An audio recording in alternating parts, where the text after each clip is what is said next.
Whaalawhala i atu ke he mga hawa whiawhi nei, hani he tūlu do wala tala tutupu ke lanta moi e whiawhi.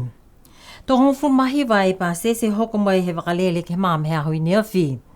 Ko kamata i tau sivianga he tau pāsis nei ke he maam he ahu nei. Tali mai he whahe tapu kua mole, ne liliu he fua i e motu ke he papahi vevehanga lanu moana, ha kona kaiwhai tangata ke he tau kaina pui pui ko moa i ke henga ngā koviti. Kua whahi ki anga whoki ke he tau whakaholoanga ke he male wakalele i o kalana. Hanea i sta pāwihi mo do wala tala ia. Koe tau pāsese toko hongfulu mahiwa ne he hoko mai ki he motu i ne awhi, kona nofu whalu halau tōlu ke he tau kaina pui pui i homo fisi mo Namukulu Cottages ki he whitu tau aho. Tō whakaosi e tōlu aho ne toa ki he tau kaina no nofu halau tōlu, ka mawhala i tau sivianga halau tōlu kamata i he māme hao nei. Tōlu e tau kaina home quarantine ki he maanga kua alofitonga ni kua whakata ai he whanui ki pole ki he lata i me wakalele māme hao i nerfi, tōna nofu pui pui alau tōlu ki he tau kaina nei ki he hongfulu tau aho. Ko e tau hikianga fōa nei kua talia ki e whanui ki pole ki tau whaitau puka mole, ki tau whakaholoanga pui pui ki tau pāsese mai o kalana, kua manaki fōki ki whakangahua e tau whakaholoanga quarantine free travel he mahina a Niue. Ko whakamoli mai fōki he takitaki ulu whakatone whahe malolo sino ko Gaylene Tasmania ke māme hao nei, kua whai hikianga fōki ke he tau mga aho nei, ke he tau sivianga e tau pāsese i o kalana tō mai ki Niue. Kua nāka i tua i tau se e tau sivianga rapid antigen test, po ke RAT ke he male wakalele i o kalana, ka e tū mau ni e tau se e tau sivianga he tau PCR test whangfulu mawalu tu la tō hoko e aho he wakalele ki o mai ki Niue. Ko whakailoa ai he lilifu palemia ko Dalton Tangilangi ke he whahita puka mole, e taha whakaholoanga fō e whakatu whono, kau whakalataha ai me matakau Niue Ocean Wide ko e nao mo tofia Niue e whakamolianga ke lewe ki pui pui taha i seo pasene, he tau walatahi he motu Exclusive Economic Zone ko e EEZ, ko e Marine Conservation ke he whakatokanga ni whakahingoa Niue Nukutukulea Multi-Use Marine Park. Ko tausea i e whakailoanga nei, ke he aho he tau tufunga lolongo me kōli whakamotu, he aonga tokolunga he whahita pukua mole, kua whakamatala i e palemia lilifu Dalton Tangilangi, ke he tau whanau aonga mo e tau mamatua, kua tolo atua i ke he lata mo e tau nanga nei. Ko e tau uafu me hongfu mawhitu, ne whakamoli ai e Niue, mo e whawhasi whangfulu e pasene, he tau walatahi, ke pui pui ai mo e kua mahomo atua i ke he tau whakamolianga nei, ke he tāseo pasene, he tau walatahi, ha Niue ke eke mo kaina pui pui. Ko e tau seanga nei, kua mahuinga lahi ke he tau lalianga, he tau motu, he lalolangi, ke leveki mo e pui pui e tau walatahi. Pale ko atu whoki e palemia ke he tau whanau aonga, ko e tau takitaki he motu ano iha ke e mātutaki e tau ngahua mitaki nei, kua tamata ai he whakatuwhono he aho ke monuina ai e tau atu hau anu iha. Kua whailoa whoki he palemia lilifu Dalton Tangilangi ke he hana whamatalanga ka toa e hongfulu e awhi tau tala, ne fua ke atu e palemia mai he Niue Ocean Wide ke he tau aonga tokolunga mo e aonga he tau whanau i kiki. Ko whakailoa ai he lilifu palemia ko Dalton Tangilangi, he hana tau manatu whakaue ki a ia ko Wayne McCogan, ko e takitaki he whale tupe a sihake he motu ko Niue Development Bank, ke hana tau ngahua mitaki ke he ono e tau kua mole. Hanei a ista pāwihi whoki mo tau tala ia. Ko mawehe ai a Wayne McCogan mo i motu e māme hao ni awhi mo liua to e ki New Zealand, kai to mātu taki ngai ani ke whalo e hana tau ngahua, a to maua e taki fōu ke he whale tupi a siha ke motu e tau ngahui mua. Pehe e palemia ke he hana whailoanga koe mitaki lahi mo e aonga e tau ngahua ha Wayne McCogan ke he tau ne ngahua e ma Niue. Kua langamatai fōki a ia ke tau whakaholoanga tuhi ole atu ha Niue ke eke mo taha tūtaki ke he kautaha Asian Development Bank. Mo i whinatu fōki e me matakau whakatu whano ki e montu ko Filipaina. He tau kua mali ki e whakamoli e tau seanga nei, si eke e Niue ko e taha tūtaki, ko e tūtaki ke onong fulmawalua ki he kautaha Asian Development Bank, he tau uawhi hong fulmahiwa. Pehe palemia kua lahi fōki e langamatai ha Wayne ke he tau whakaholoanga he whakatu whano Niue, ke he tau whakatokaanga mai tau pisinisi kua lau iai, ha ke tau le kua he nganga o kovisi hong fulmahiwa. Kua whakamailonga he whahenga hua fufuanga matangi ke he pungi nei, ua e tau whakaholoanga mahuinga. Ko e whakaholoanga tahe seo whitungfu malima ke he Line Climate Outlook Forum, koe OCOF, mo e whakauluwhi ke he halau tōru a wharenga hua. Hanea Saraya Māua mo tō walatala ia. Nea kamata i he whahinga hua fuafua matangi, he tau wafe me hongfumahiva e taha uwhi monitoring project mo e kua whakausi ki he tau kua mole. Pehea Rosie Misiapo, koe takitaki he whahi fuafua matangi, koe tau puhala nei ke tō e tau uwhi ki he tau pā plastiki, kamata mo e tau matakau Girls Brigade, he tau wafe me hongfumahiva. Ke mukamuka ke uta he tua e moui he uwhi, mo e ke langmatai foki ki alau tōru e tau matua whiwhine, ne nakai whai o atu tumau ke he tau vāo, he tau aho osi, kai mai ke tō ke he tau kaina. Tunga le ni tāmata e whakaranga nem le tau se he lotonga e tau ka mare, e mahina iuni. Koe tāmatanga nei, koe le tau se mo whakalaulahi ke tau whakaranga kumianga e roto matare tuai. Ke toma matua wahai hangau e ke toanga he uwhi. Si koe tau whakamua ne tau se he matakau Girls mo e Boys Brigade, whakataha me whainga hoa fufu matangi. Si hoko mai ke tau ka mare, manako motoru ke whakarolahi atu ho motoru to kumianga. Ke awhia i tuanga matangi mo e karaimete. Hangau ia ke he fuane koe uwhi ne tōi.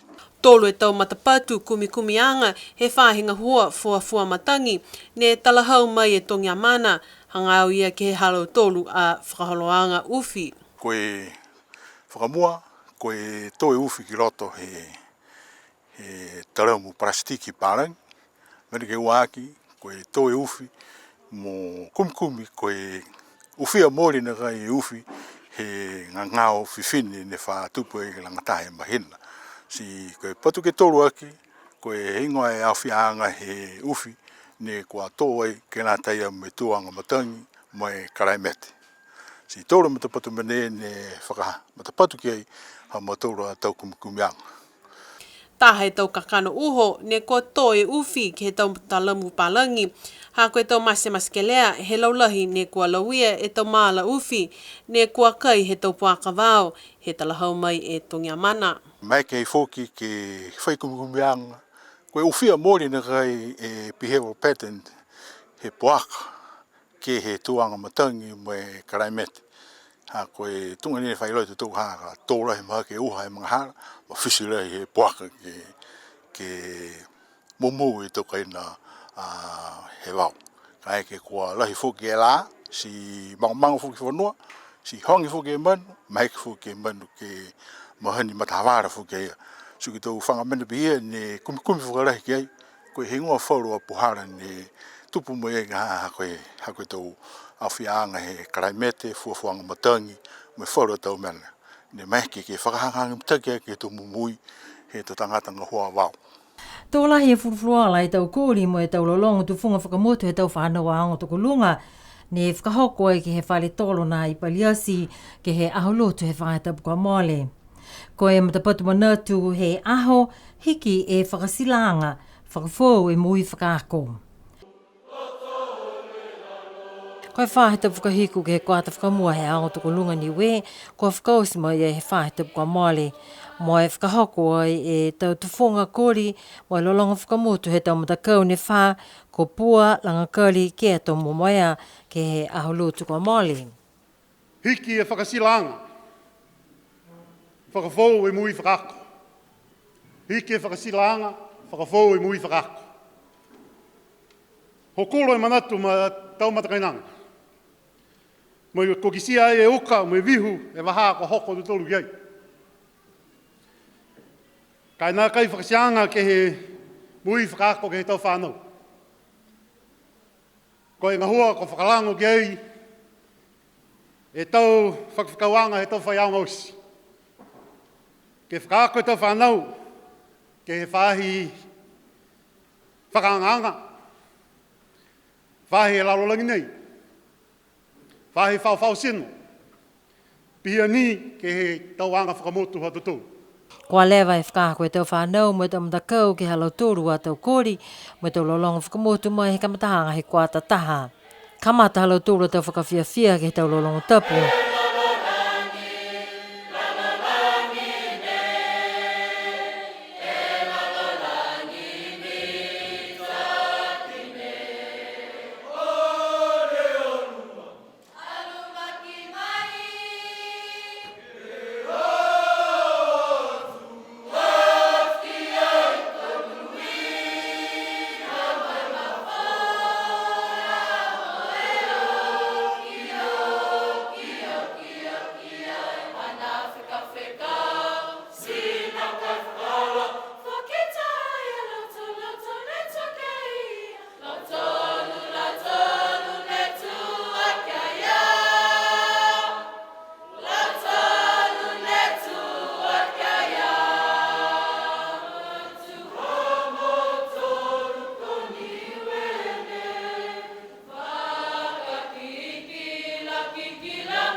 Ko e tau kuri whakamotu he tau matakau katoa ai ke he kuri takalo, tā me ke mo tau kuri he tau motu.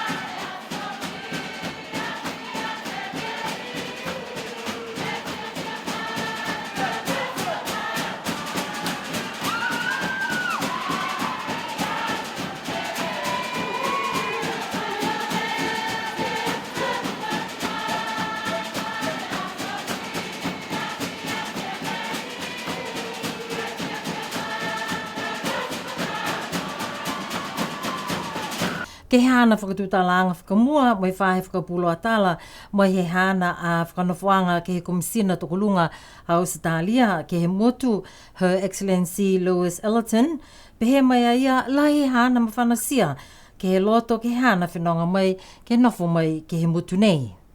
Mai he tau wafi mai walu, toko hongfu mai whae tau whanau whakaako, ne mau e tau scholarshipi Australia, kau mahala mai he tau masimaskelea, he ngangau ko visi, he lalolangi, toko wha i alo tolu kosia ke tau scholarshipi. Pehe mai e komisina Lewis Ellerton, tō pā e tau tohi ole ke he tau scholarshipi Australia, he aho ofu mahiva, he mahina nei ha apelila. Ko lau tolu ne ko manako, ke whakaako ke tau wafi mai ofu matolu, ke whakapu ke tau tohi ole, a tau hoko ke he aho ofu mahiva, he mahina nei. Ke matahi ko he whaitapu kua mole, ko mai ke ai e motu mo e lalolangi katoa, ke whakamanatu e aho matulei mo liu tū mai he Yesu Keriso, ne whakahingoa whakapapalangi ai ko e Easter.